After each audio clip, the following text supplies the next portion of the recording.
Hello and welcome!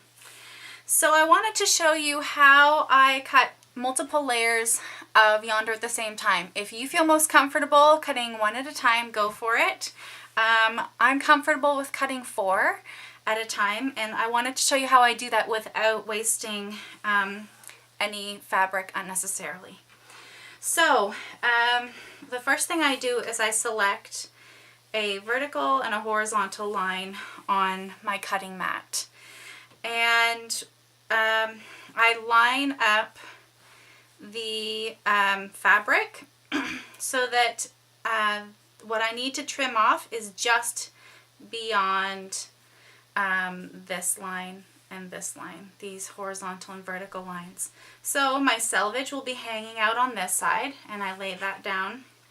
And then I look, and if this line's a little wonky, I just need to make sure that that's beyond this line as well. So there's my first. I'll lay my second down.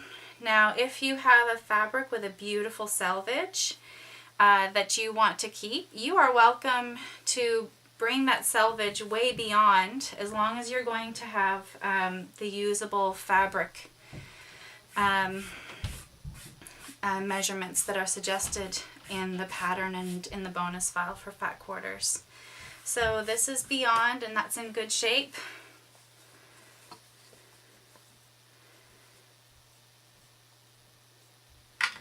Now this one here moves up some, so I just need to make sure that it's past that line. Sometimes you need to scooch them down a little bit so that they're square. Lay that out.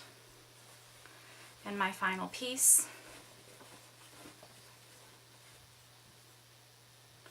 That comes beyond these 2 lines as well.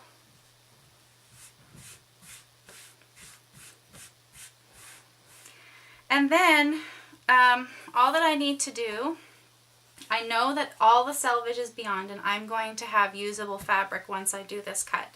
So I can line this up straight, cut the vertical line, and line this up, and cut this line as well. And then I can start cutting the pieces for Yonder right from here. Thank you!